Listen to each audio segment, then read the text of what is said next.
My name is Jock Fresco. I'm an industrial designer and a social engineer. I'm very much interested in society and developing a system that might be sustainable for all people. First of all, the word corruption is a monetary invention. That aberrant behavior that's disruptive to the well-being of people, while you're dealing with human behavior. And human behavior appears to be environmentally determined, meaning if you were raised by the Seminole Indians as a baby, never saw anything else, you'd hold that value system.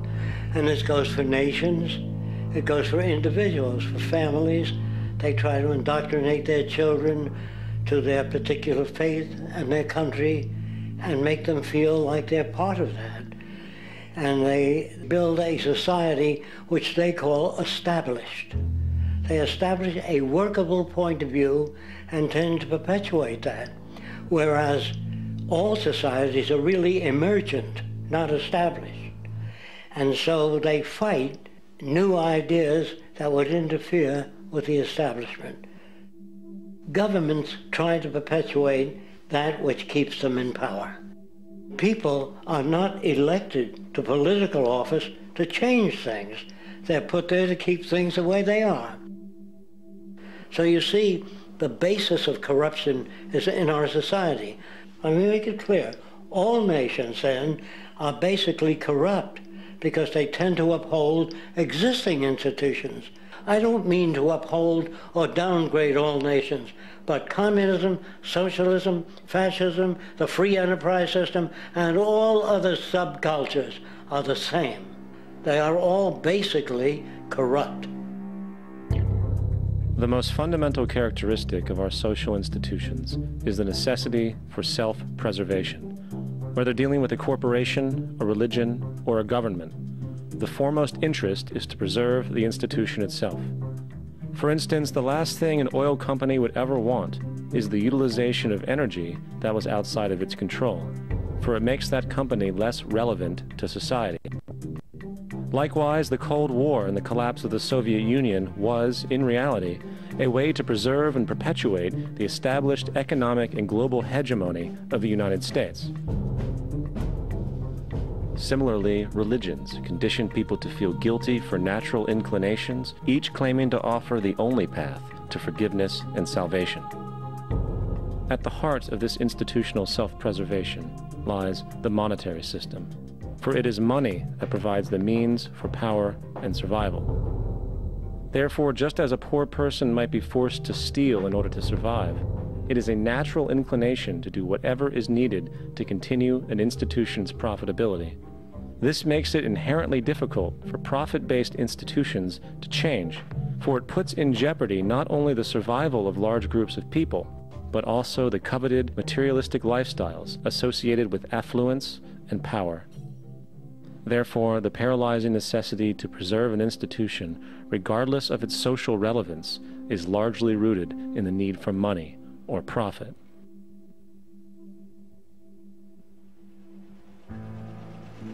What's in it for me is the way people think. And so if a man makes money selling a certain product, naturally he's going to fight the existence of another product that may threaten his institution. Therefore, people cannot be fair, and people do not trust each other. A guy will come over to you and say, I got just the house you're looking for. He's a salesman. When a doctor says, I think your kidney has to come out, I don't know if he's trying to pay off a yacht or whether my kidney has to come out. It's hard in a monetary system to trust people. If you came into my store and I said, this lamp that I've got is pretty good, but the lamp next door is much better, I wouldn't be in business very long. It wouldn't work. If I were ethical, it wouldn't work. So when you say industry cares for people, that's not true. They can't afford to be ethical. So your system is not designed to serve the well-being of people. If you still don't understand that, there would be no outsourcing of jobs if they cared about people. Industry does not care. They only hire people because it hasn't been automated yet. So don't talk about decency and ethics. We cannot afford it and remain in business. It is important to point out that regardless of the social system, whether fascist, socialist, capitalist, or communist, the underlying mechanism is still money, labor, and competition. Communist China is no less capitalistic than the United States. The only difference is the degree by which the state intervenes in enterprise. The reality is that monetaryism, so to speak, is the true mechanism that guides the interests of all the countries on the planet. The most aggressive and hence dominant variation of this monetaryism is the free enterprise system. The fundamental perspective, as put forth by early free market economists like Adam Smith, is that self-interest in competition leads to social prosperity, as the act of competition creates incentive, which motivates people to persevere. However, what isn't talked about is how a competition-based economy invariably leads to strategic corruption, power and wealth consolidation, social stratification, technological paralysis, labor abuse, and ultimately, a covert form of government dictatorship by the rich elite. The word corruption is often defined as moral perversion. If a company dumps toxic waste into the ocean to save money, most people recognize this as corrupt behavior. On a more subtle level, when Walmart moves into a small town and forces small businesses to shut down for they are unable to compete, a gray area emerges. For what exactly is Walmart doing wrong? Why should they care about mom-and-pop organizations they destroy? Yet, even more subtly, when a person gets fired from their job because a new machine has been created which can do the work for less money, people tend to just accept that as the way it is, not seeing the inherent corrupt inhumanity of such an action. Because the fact is, whether it is dumping toxic waste, having a monopoly enterprise, or downsizing the workforce, the motive is the same: profit. They are all different degrees of the same self-preserving mechanism, which always puts the well-being of people second to monetary gain. Therefore, corruption is not some byproduct of monetaryism. It is the very foundation. And while most people acknowledge this tendency on one level or another, the majority remains naive as to the broad ramifications of having such a selfish mechanism as the guiding mentality in society. Internal documents show that after this company positively, absolutely knew that they had a medication that was infected with the AIDS virus, they took the product off the market in the U.S. and then they dumped it in France, Europe, Asia, and Latin America. The U.S. government allowed it to happen. The FDA allowed this to happen. And now the government is completely looking the other way. Thousands of innocent hemophiliacs have died from the AIDS virus. This company knew absolutely that it was infected with AIDS. They dumped it because they wanted to turn this disaster into a profit. So you see, you have built-in corruption. We're all chiseling off each other, and you can't expect decency and that sort of thing. And feeling that, they don't know who to elect. They think in terms of a democracy, which is not possible in a monetary-based economy. If you have more money to advertise your position, the position you desire in government, that isn't a democracy. It serves those in positions of differential advantage. So it's always a dictatorship of the elitists, the financially wealthy.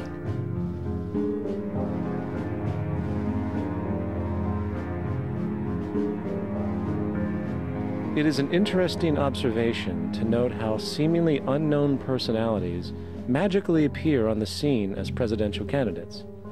Then, before you know it, somehow you are left to choose from a small group of extremely wealthy people who suspiciously have the same broad social view.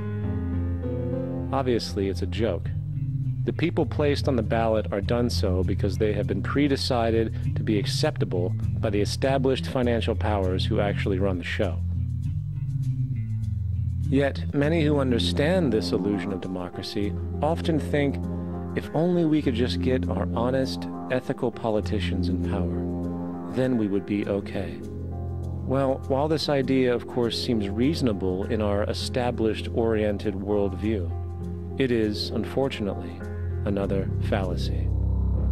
For when it really comes down to what is actually important, the institution of politics, and thus politicians themselves, have absolutely no true relevance as to what makes our world and society function. It's not politicians that can solve problems. They have no technical capabilities. They don't know how to solve problems. Even if they were sincere, they don't know how to solve problems. It's the technicians that produce the desalination plants. It's the technicians that give you electricity, that give you motor vehicles, that heat your house and cool it in the summertime. It's technology that solves problems, not politics. Politics cannot solve problems because they're not trained to do so. Very few people today stop and consider what it is that actually improves their lives. Is it money? Obviously not. One cannot eat money or stuff money into their car to get it to run. Is it politics? All politicians can do is create laws, establish budgets, and declare war. Is it religion? Of course not. Religion creates nothing except intangible emotional solace for those who require it. The true gift that we as human beings have, which has been solely responsible for everything that has improved our lives, is technology. What is technology? Technology is a pencil which allows one to solidify ideas on paper for communication. Technology is an automobile which allows one to travel faster than feet would allow. Technology is a pair of eyeglasses which enables sight for those who need it. Applied technology itself is merely an extension of human attributes which reduces human effort, freeing humans from a particular chore or problem. Imagine what your life would be like today without a telephone, or an oven, or a computer, or an airplane. Everything in your home, which you take for granted, from a doorbell, to a table, to a dishwasher, is technology generated from the creative, scientific ingenuity of human technicians, not money, politics, or religion. These are false institutions. And writing your congressman is fantastic. They tell you to write your congressman if you want something done. The men in Washington should be at the forefront of technology, the forefront of human studies, the forefront of crime, all the factors that shape human behavior. You don't have to write your congressman. What kind of people are they that are appointed to do that job? The future will have great difficulty. And the question that's raised by politicians is, how much will a project cost? The question is not how much will it cost. Do we have the resources? And we have the resources today to house everyone, build hospitals all over the world, build schools all over the world, the finest equipment and labs for teaching and doing medical research. So you see, we have all that, but we're in a monetary system. And in a monetary system, there's profit. And what is the fundamental mechanism that drives the profit system besides self-interest? What is it exactly that maintains that competitive edge at its core? Is it high efficiency and sustainability? No, that isn't part of their design. Nothing produced in our profit-based society is even remotely sustainable or efficient. If it was, there wouldn't be a multi-million-dollar-a-year service industry for automobiles, nor would the average lifespan for most electronics be less than 3 months before they're obsolete. Is it abundance? Absolutely not. Abundance, as based on the laws of supply and demand, is actually a negative thing. If a diamond company finds 10 times the usual amount of diamonds during their mining, it means the supply of diamonds has increased, which means the cost and profit per diamond drops. The fact is, efficiency, sustainability, and abundance are enemies of profit. To put it into a word, it is the mechanism of scarcity that increases profits. What is scarcity? Based on keeping products valuable. Slowing up production on oil raises the price. Maintaining scarcity of diamonds keeps the price high. They burn diamonds at the Kimberley diamond mines. They're made of carbon. That keeps the price up. So then, what does it mean for society when scarcity, either produced naturally or through manipulation, is a beneficial condition for industry? It means that sustainability and abundance will never ever occur in a profit system, for it simply goes against the very nature of the structure. Therefore, it is impossible to have a world without war or poverty. It is impossible to continually advance technology to its most efficient and productive states. And, most dramatically, it is impossible to expect human beings to behave in truly ethical or decent ways.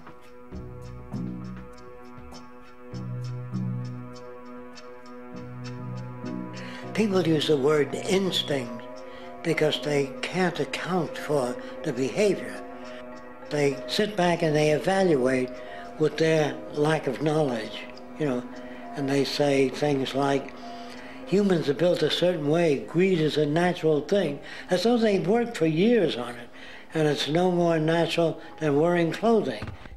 What we want to do is to eliminate the causes of the problems, eliminate the processes that produce greed and bigotry and prejudice and people taking advantage of one another and elitism, eliminating the need for prisons and welfare. We have always had these problems because we have always lived within scarcity and barter and monetary systems that produce scarcity. If you eradicate the conditions that generate what you call socially offensive behavior, it does not exist. The guy said, well, isn't that inborn? No, it's not. There is no human nature. There's human behavior, and that's always been changed throughout history. You're not born with bigotry and greed and corruption and hatred. You pick that up within the society. War, poverty, corruption, hunger, misery, human suffering will not change in a monetary system. That is, there'll be very little significant change. It's going to take the redesign of our culture, our values, and it has to be related to the carrying capacity of the earth, not some human opinion or some politician's notions of the way the world ought to be, or some religious notions of the conduct of human affairs. And that's what the Venus Project is about. The society that we're about to talk about is a society that is free of all the old superstitions, incarceration, prisons, police, cruelty, and law. All laws will disappear, and the professions will disappear that are no longer valid, such as stockbrokers, bankers, advertising, gone forever, because it's no longer relevant. When we understand that it is technology devised by human ingenuity which frees humanity and increases our quality of life, we then realize that the most important focus we can have is on the intelligent management of the Earth's resources. For it is from these natural resources we gain the materials to continue our path of prosperity. Understanding this, we then see that money fundamentally exists as a barrier to these resources, for virtually everything has a financial cost. And why do we need money to obtain these resources? Because of real or assumed scarcity. We don't usually pay for air and tap water because it is in such high abundance, selling it would be pointless. So then, logically speaking, if resources and technologies applicable to creating everything in our societies, such as houses, cities, and transportation, were in high enough abundance, there would be no reason to sell anything. Likewise, if automation and machinery was so technologically advanced as to relieve human beings of labor, there would be no reason to have a job. And with these social aspects taken care of, there would be no reason to have money at all. So the ultimate question remains. Do we on Earth have enough resources and technological understanding to create a society of such abundance that everything we have now could be available without a price tag and without the need for submission through employment? Yes, we do. We have the resources and technology to enable this at a minimum, along with the ability to raise the standard of living so high that people in the future will look back at our civilization now and gawk at how primitive and immature our society was. What the Venus Project proposes is an entirely different system that's updated to present-day knowledge. We've never given scientists the problem of how do you design a society which would eliminate boring and monotonous jobs, that would eliminate accidents in transportation, that would enable people to have a high standard of living, that would eliminate poisons in our food, that would give us other sources of energy that are clean and efficient. We can do that out there.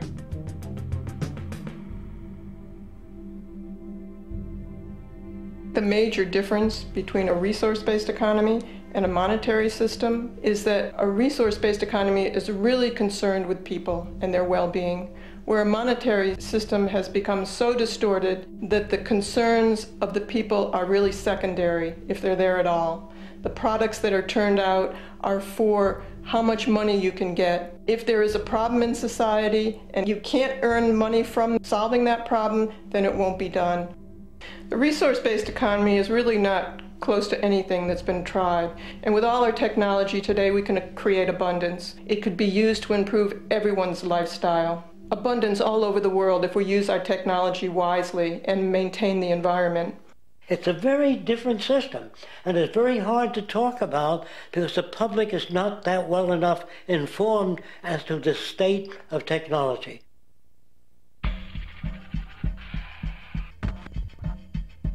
At present, we don't have to burn fossil fuels. We don't have to use anything that would contaminate the environment. There are many sources of energy available. Alternative energy solutions pushed by the establishment, such as hydrogen, biomass, and even nuclear, are highly insufficient, dangerous, and exist only to perpetuate the profit structure that industry has created. When we look beyond the propaganda and self-serving solutions put forth by the energy companies, we find a seemingly endless stream of clean, abundant, and renewable energy for generating power. Solar and wind energy are well known to the public, but the true potential of these mediums remains unexpressed. Solar energy, derived from the sun, has such abundance that 1 hour of light at high noon contains more energy than what the entire world consumes in a year. If we could capture 0.01% of this energy, the world would never have to use oil, gas, or anything else. The question then is not availability, but the technology to harness it. And there are many advanced mediums today which could accomplish just that, if they were not hindered by the need to compete for market share with the established energy power structures. Then there's wind energy.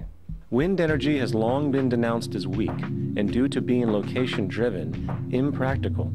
This is simply not true. The U.S. Department of Energy admitted in 2007 that if wind was fully harvested in just 3 of America's 50 states, it could power the entire nation. And then there are the rather unknown mediums of tidal and wave power. Tidal power is derived from tidal shifts in the ocean. Installing turbines which capture this movement generates energy. In the United Kingdom, 42 sites are currently noted as available, forecasting that 34% of all the UK's energy could come from tidal power alone. Wave power, which extracts energy from the surface motions of the ocean, is estimated to have a global potential of up to 80,000 terawatt-hours a year. This means 50% of the entire planet's energy usage could be produced from this medium alone. Now, it is important to point out that tidal, wave, solar, and wind power requires virtually no preliminary energy to harness, unlike coal, oil, gas, biomass, hydrogen, and all the others. In combination, these 4 mediums alone if efficiently harnessed through technology, could power the world forever. That being said, there happens to be another form of clean, renewable energy which trumps them all: geothermal power. Geothermal energy utilizes what is called heat mining, which, through a simple process using water, is able to generate massive amounts of clean energy. In 2006, an MIT report on geothermal energy found that 13,000 zettajoules of power are currently available in the Earth, with the possibility of 2,000 zettajoules being easily tappable with improved technology. The total energy consumption of all the countries on the planet is about half of a zettajoule a year. This means about 4,000 years of planetary power could be harnessed in this medium alone.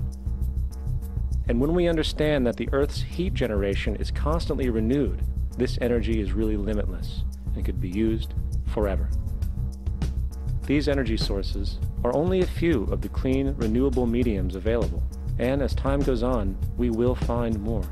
The grand realization is that we have total energy abundance without the need for pollution, traditional conservation, or, in fact, a price tag.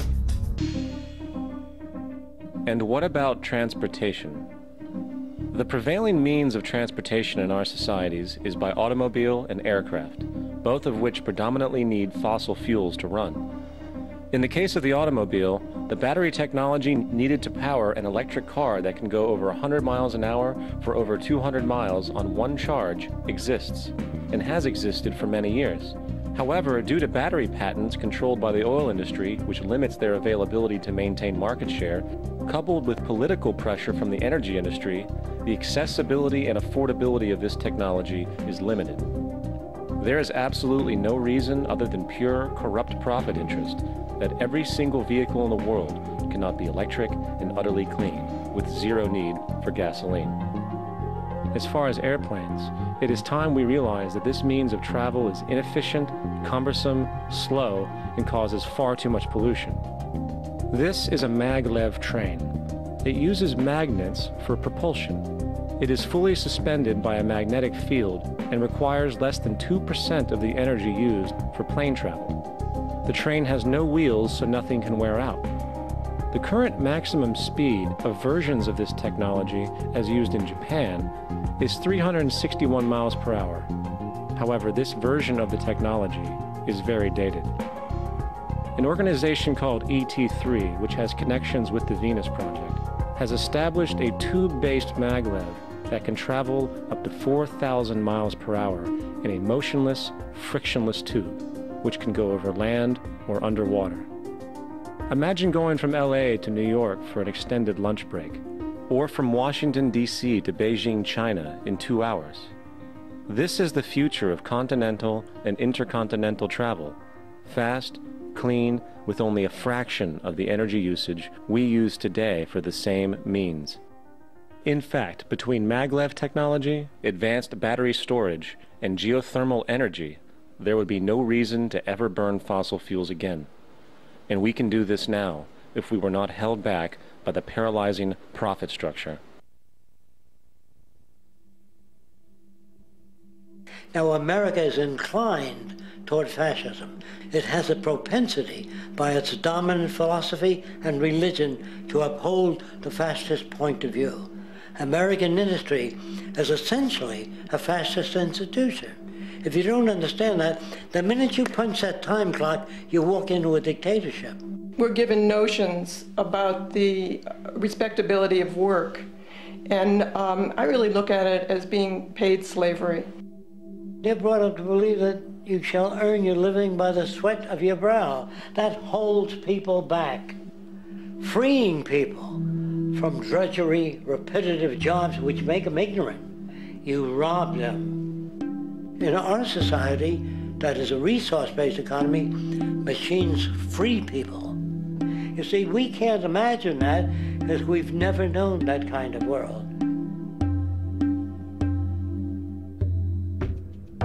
If we look back at history, we see a very clear pattern of machine automation slowly replacing human labor. From the disappearance of the elevator man to the near full automation of an automobile production plant, The fact is, as technology grows, the need for humans in the workforce will continually be diminished. This creates a serious clash, which proves the falseness of the monetary-based labor system. For human employment is in direct competition with technological development. Therefore, given the fundamental priority of profit by industry, people through time will be continually laid off and replaced by machine. When industry takes on a machine, instead of shortening the workday, they downsize. You lose your job, so you have a right to fear machines. In a high-technology, resource-based economy, it is conservative to say that about 90% of all current occupations could be phased out by machines, freeing humans to live their life without servitude, for this is the point of technology itself. And through time, with nanotechnology and other highly advanced forms of science, it is not far-fetched to see how even complex medical procedures could be performed by machines as well, and based on the pattern, with much higher success rates than humans get today.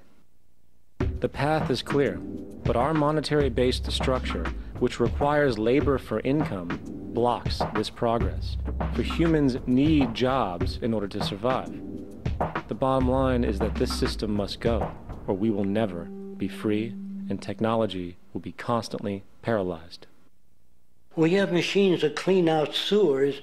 It frees a human being from doing that. So look at machines as extensions of human performance. Furthermore, many occupations today will have simply no basis to exist in a resource-based economy, such as anything associated with the management of money, advertising, along with the legal system itself. For without money, a great majority of the crimes that are committed today would never occur. Virtually all forms of crime are a consequence of the monetary system, either directly or by neuroses inflicted through financial deprivation. Therefore, laws themselves could eventually become extinct. Instead of putting up a sign, drive carefully, slippery when wet, put abrasive in the highway so it's not slippery when wet. And if a person gets in a car, they're drunk, and the car oscillates a great deal, there's a little pendulum that swings up and back, and that'll pull the car over to the side. Not a law solution. Put sonar and radar in automobiles so they can't hit one another. Man-made laws are attempts to deal with occurring problems, and not knowing how to solve them, they make a law. In the United States, the most privatized, capitalist country on the planet, it should come as no surprise that it also has the largest prison population in the world, growing every year. Statistically, most of these people are uneducated and come from poor, deprived societies. And, contrary to propaganda, it is this environmental conditioning which lures them into criminal and violent behavior. However, society looks the other way in regard to this point. The legal and prison systems are just more examples of how our society avoids examining the root causes of behavior. Billions are spent each year on prisons and police, while only a fraction is spent on programs for poverty, which is one of the most fundamental variables responsible for crime to begin with. And as long as we have an economic system which prefers and in fact creates scarcity and deprivation, crime will never go away.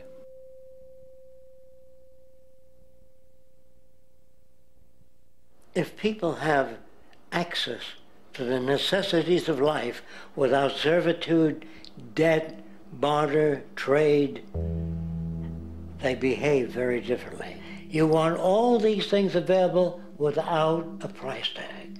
Now then, you gotta have a price tag. Well, what'll motivate people? Man gets everything he wants, he just lay around in the sun.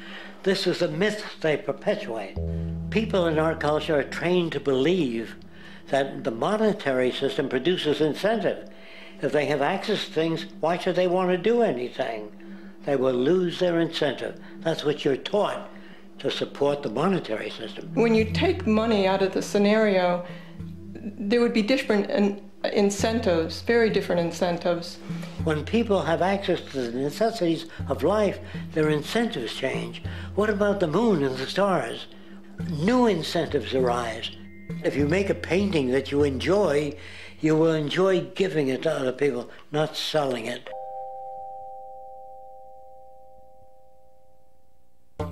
I think most of the education that I've seen today is essentially producing a person for a job. It's very specialized. They're not generalists. People don't know a lot about a lot of different subjects. I don't think you could get people to go to war if they knew a lot about a lot of things. I think education is mostly rote, and they're not taught how to solve problems. They're not given the tools emotionally or within their own field of how to do critical thinking. A resource-based economy, the education would be very different. Our society's major concern is mental development and to motivate each person to their highest potential. Because our philosophy is the smarter people are, the richer the world, because everybody becomes a contributor. The smarter your kids are, the better my life will be, because they'll be contributing more constructively to the environment and to my life, because everything that we devise within a resource-based economy would be applied to society. There would be nothing to hold it back.